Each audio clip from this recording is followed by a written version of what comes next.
Good evening, everyone, and welcome to Restoring Hope with Crosswinds Counseling. I'm your host, Curtis Smith. Thank you for joining us tonight, and a tremendous thank you to our community partners, Shepherd Community Center, Prime 47 Downtown, and Tesco. Their support makes this show possible, as does the partnership with WHMB TV 40. Tonight, we're going to start with our Beacon of Hope segment. Gordon Haynes, one of the Crosswinds Counseling executives, looks back at the holiday season we recently came out of with a fresh perspective on the birth of Jesus. Following Beacon of Hope, we'll take a short break and be joined by our first guest this evening, Tony Marlin.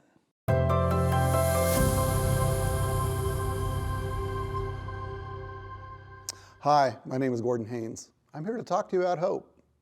Specifically, since we're in the holiday season, I want to talk to you about the hope that we find in the story of Jesus' birth, and more importantly, the timing of Jesus' birth. The time frame between the Old Testament and the New Testament was about 400 years. It's called the intertestamental period. During that time frame, the nation of Israel struggled. They didn't hear from God. They didn't see God. They thought God didn't exist because there were no prophets. There were no miracles. It was a time where they believed God was silent. But when you look at that period historically, you can see that God actually wasn't silent. Alexander the Great conquered the Middle East, and because of the influence the Greeks had on Alexander the Great, there became a common language, Greek. So the Old Testament was translated from Hebrew into Greek so that more people could read the Old Testament and read the prophecies. The Roman Empire came into power, and because they were so oppressive, the nation of Israel scattered throughout the Middle East to escape that oppression, and therefore there were people that understood the Old Testament everywhere else in the Middle East. Because of the Romans and their organization, they built a network of roads so they could move their soldiers, which then facilitated the ability for the disciples to travel easily and spread the news of Jesus and the good news. Also during that time frame, no other time in history, we had 200 years of relative peace. So that facilitated the spreading of the story also. So in that time frame when the nation of Israel thought God was being silent, he actually was working his plan.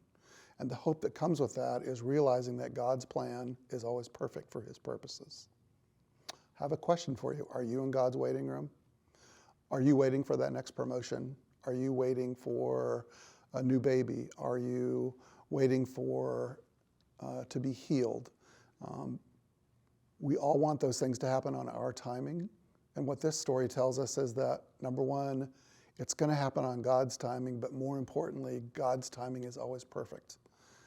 So through this story, I hope that you see that God has you in his hands, and that through him, we have the hope that on his timing, he will do what he wants for us.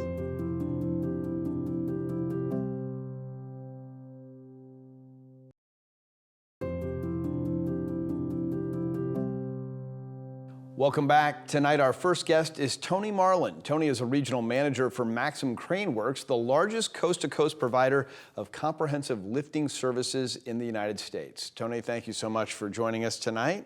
Thanks for having me, Curtis. Lifting services, largest in the U.S. That sounds really impressive for someone who doesn't really know what that means. Tell me a little bit about Maxim. Give me an overview of your company. Yes, well, Maxim, we are the largest crane company in the United States, and whenever you see buildings being built, you see things downtown being built, or you see out in the fields, you might see people putting up wind turbines. That's what we do. Wow. So we rent cranes to contractors all over the United States.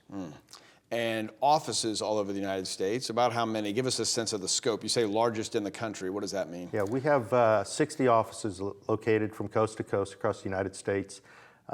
We have approximately 3,000 employees at those total for the company. And so we're probably about twice as big as our nearest competitor. Wow. A lot of good people in this business, a lot of experience. And as regional manager, you're here in Indianapolis, but over the whole Midwest, right? Right. I'm located here in Indianapolis, but I also travel to our branches in St. Louis, Kansas City, Louisville. We have offices in Cincinnati, Dayton, Ohio, Pittsburgh, Pennsylvania. So that's kind of the market that I'm involved in. Yeah. You have recently started down the path of becoming a Crosswinds Corporate Counseling partner. Tell me why you are investigating that, why you're taking this step, why you're thinking about the mental health of your employees and your families maybe in a new and different way. Well, one of the things Maxim has always been very focused on is safety. In our business, it's a really high risk business. If things go wrong, they go wrong badly. Yeah. And you can have injury and you can have even death on. Fortunately, we've not had those as far as death for a long time, but this industry is one that, if you have things up in the air, machines that's weighing over 100,000 pounds, if things go wrong, they can go wrong bad. So, we've always been focused on the safety of our employees and talk about wanting them to get home safely to their families. Sure. With this pandemic, with COVID and everything else, it's kind of heightened the fact that there's more to it than just going home safely. It's going home safely with the right frame of mind, or going home and being at peace with what you've done for the day or what you've seen for the day. But because of COVID, I think it brought that to the forefront, thinking, a little bit more about just the physical health, but the mental health of the people that we employ. And as you've talked about this with your employees, what is their mindset? What's their reception to this news been, that you're thinking about it maybe in a slightly different way? Yes, actually, I just left a few hours ago a safety meeting that we have. We have quarterly safety meetings, and so we had some of the employees in there getting their training for OSHA and different safety items. And so I had an opportunity, because we just have been able to get approval to launch this, and we're using our branch, the Midwest, as the pilot program. And so I was able to go in and talk about the fact that, I'm glad you're in here. Please pay attention. We want to make sure you go home safe to your families. Yeah. But we also want to, I was able to roll out and say, but this is something else that Maxim is going to provide to you and your family, that we not only want you to go home safe physically, but we also want mentally. And so was able to talk to them about, what the partnership that we've had with Crossroads that we're entering into, and the fact that we're going to be able to provide them confidential counseling sessions, either in person or by Zoom. And it's available to not only the employees, but also their family members. And I had really good response. And one of the, a couple people came up and said, wow, how much does it cost? And I said, well, it doesn't cost you anything. This is something that Maxim has partnered with Crosswinds on. And so you could tell that was really important. And I think it shows the value that Maxim has with their people. Yeah. I know the mental health trials and the stress of the pandemic, as you mentioned a minute ago, has been a personal issue for you. It's been a journey here the last couple of years for all of us in the United States, all of us around the world, really. Share a little bit about the impact of the pandemic and mental health and what it's meant to you in your own personal life. Yeah, honestly, it's pretty fresh right now. I have a cousin that he actually worked with Maxim for several years. He and I worked together for about 10 years every day. Talked on the phone every day. Even when he went out on his own into another construction field, we talked on the phone 2 or 3 times a week. And about a month ago, he called me up and said, hey, he said, I've got COVID. About a week later, he went into the hospital and spent probably 10 days in the hospital before they determined that he needed to go on the ventilator. So I was with he and his family during that time, and unfortunately, Saturday he passed away. Wow. So it's pretty fresh with me. Yeah. And also not with just myself, but seeing what his son and daughter are going through at this time. We all need people to talk to from time to time, and so yes, it's hitting home. Yeah, I think that's the thing.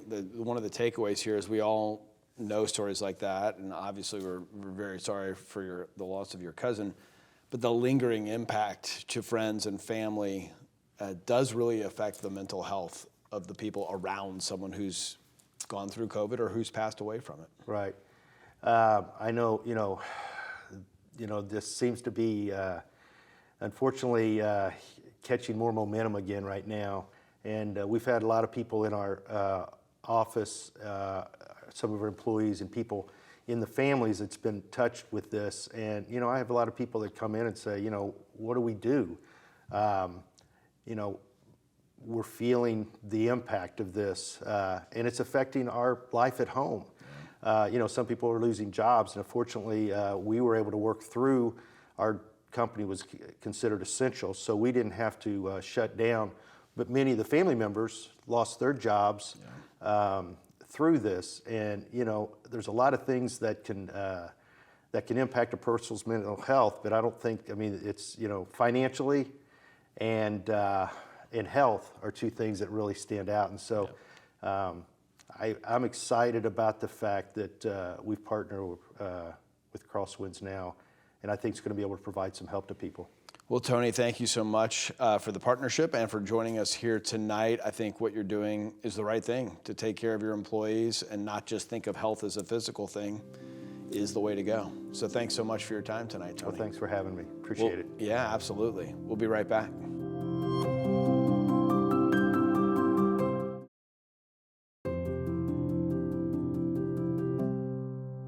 Welcome back. Our next guest tonight is making Restoring Hope history. He is the first guest to make a second appearance. Tom Shevlot from Life Centers is back tonight. Tom, thanks so much for joining us again. My pleasure. You are the Executive Director of Life Centers. Yes, sir. For those that don't know your work real well, give us a brief overview, a reminder of what you do. Yeah, sure. So Life Centers was started in 1982 under the name at that time was called Crisis Pregnancy Centers. And we're essentially a pregnancy resource center for men and women that are looking for help in their times of challenge. We have 6 centers throughout the greater Indianapolis area. From anything from pregnancy tests to coming in for diapers, we offer abortion recovery counseling. So we kind of run the gamut of anything that's pregnancy related in families. And the last time you were here, we talked more extensively about that, but tonight we want to focus a little bit more on the mental health aspect, especially of your folks who are dealing in that world, in that space of difficult work, mentally straining, emotional work all the time. Yeah. What has this season of life, especially with the pandemic, been like for you? Yeah, probably not unlike many. It's been a little bit of a challenge, especially when you're dealing with a lot of isolation. And so a lot of our clients feel like there's no place to go anymore for help. And so we're there to provide that help. But the thing that I've learned over the last probably 8 to 12 months is that our staff is dealing with, in many cases, a lot of very challenging situations. And those challenging situations are a client comes in and she takes a pregnancy test and she's pregnant, and her first words to the counselor is, well, I'm going to go get an abortion. And so that counselor's not there to try to talk her out or into anything. We just provide information about, okay, what is an abortion? Let me tell you about that. And so those sessions go pretty long. And I'll just give you a quick example. Just this morning, I learned that one of our center directors in one day dealt with 4 clients that were all what we call abortion vulnerable. That's heavy. Yeah. But then for us to be able to provide a resource to our staff that, hey, we know you have heavy days. We want to provide opportunities for you to talk to somebody and maybe just share what's on your heart and what's on your mind.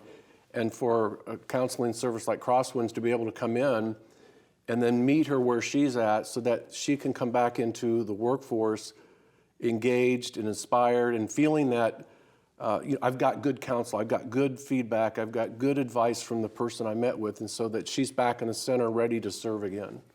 So what feedback have you gotten from your staff? Share a story or two of your staff coming to you and saying, wow, this really helped me, this meant so much, I actually navigated this with Crosswinds. Approaching that mental health aspect and not ignoring it. Tell us about what that's meant to them. Yeah, I'll kind of speak more in generalities because I've made it a personal mission of mine that I don't want to know who's using this service or not. That's between her, our staff, and the counseling service. But I will tell you, I did reach out and try to get an idea, is this being used? Is it being useful? And the feedback that I'm getting is it's been tremendous because up until we joined with Crosswinds, we didn't have any opportunity or any vehicle for my staff to go and look for help. But now, the feedback that I've got from my center director, didn't say who it was, but she said, I just want to tell you that one of our staff members was really going through a challenging situation. And for us, Life Centers, to be able to provide her this opportunity to go to talk to someone else, and it didn't cost her anything. She said she came back in after a couple times and she just had a new spirit about her. She just had a new calm about her. So that tells me that we're doing the right thing and providing the right service to help our staff go through these challenging times. I think a lot of times, something you briefly touched on, we don't think about the people doing the help. Right. Your folks are predisposed to being the helper. That's right. So they go through these days where they have 4 of those conversations, and suddenly they're not just the helper, they're someone who does need to have that conversation, who does need help, and it's a different perspective when you think about it that way. Yeah, and I think I look at it as you've got to provide resources in order for people to stay encouraged, engaged, and if you don't do that, they're almost like a vending machine where people keep pulling out. And Stephen Covey talks about this in one of his books, is you want to be able to have deposits put in because of all the withdrawals that people are doing. Right. And so what a deposit to me would be offering counseling service like we have. So we're depositing into our staff good things so that when she's in the center and she has one of those tough days, that she's nourished enough to be able to go through it. Yeah. I've heard it said you can't give away what you don't have. So if you Yes. don't have good mental health, if you're not in a good place, it's hard to then give that out to somebody. Yeah, and I'd say the other thing that I find important, most businesses, nonprofits, are dealing in a challenging environment with respect to employment. You know, there's help wanted signs everywhere. And our work isn't easy. Right. And I wish we could pay our staff more, but when we can provide other services or things like this, that's part of their total compensation package. It just adds value to what we do. That is wonderful. Tom, thanks for doing that. My pleasure. Thanks for being back. I'm glad to be invited back. Yeah, I am a little mad at you. I'm not used to being the one with the second coolest socks. Oh, come on. Anywhere I go. I mean, I've got stripes going, and they're pretty good. Well, they're pretty good, but Your stripes are better. Well, I wouldn't say better. They're just different colors. Just maybe add another color or ring or two. I feel like yours are better. Tom, thanks so much for being here. My pleasure. We'll be right back.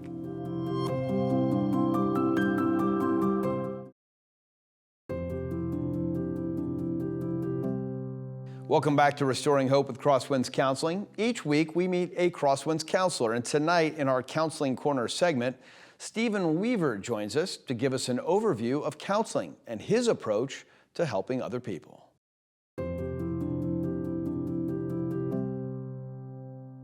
Hi, I'm Steve, a therapist here at Crosswinds. I'm a licensed marriage and family therapist, seeing individuals, families, couples, so I don't discriminate. I see kids sometimes as well. So I see everybody. That's kind of my background. But I mainly focus on people and the genuine nature of humanity rather than trying to be something that they're not. So I go along with what the author, I believe it's the Russian author, Solzhenitsyn, said at one time, which is the psychic diseases of the 20th century are hastiness and superficiality. Hastiness in that we want to be fixed right now. We want some easy thing that's going to get us through something in our life. And superficiality, which is being someone that you're not, being fake in some way. So going along saying I have to fit in here rather than be who I truly am, saying what I truly need to say. So one way I work with people on that is in the moment understanding of what's inside of them, and those are protectors, exiles, and what internal family systems kind of delineates the way that kind of therapy is worked with people. So protectors can be anything from a striving part, I gotta keep getting ahead, gotta keep going. It can be a self-judgment part, always being critical of yourself. Can be anything from as well anxiety, depression, all these kind of things protect the even deeper parts of us that are things that are stuck in the past, that are usually kid-like parts. So things like embarrassment, hurt, trauma, all these kinds of things are kind of crying to get out, but those protectors really think that we can't deal with them anymore. So they just say, we've got to keep things copacetic. So it's really about confronting those parts and those exiles, but not in a way that's dismissive or pushing them away. It's more accepting them and understanding and being curious of them rather than just trying to like constantly get rid of them. So that's the kind of way I work in therapy, trying to get you to understand yourself genuinely, and do it a number of ways, but that's mainly the way I do it.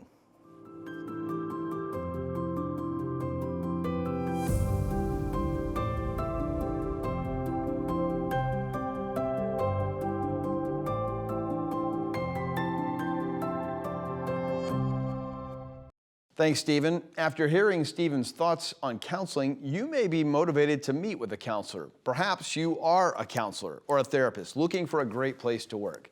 Crosswinds Counseling may be the right place for you. We are looking for wonderful women and men to pour into the lives of others and help them when they need it most. You can check out all of the career opportunities at crosswindscounseling.org/careers.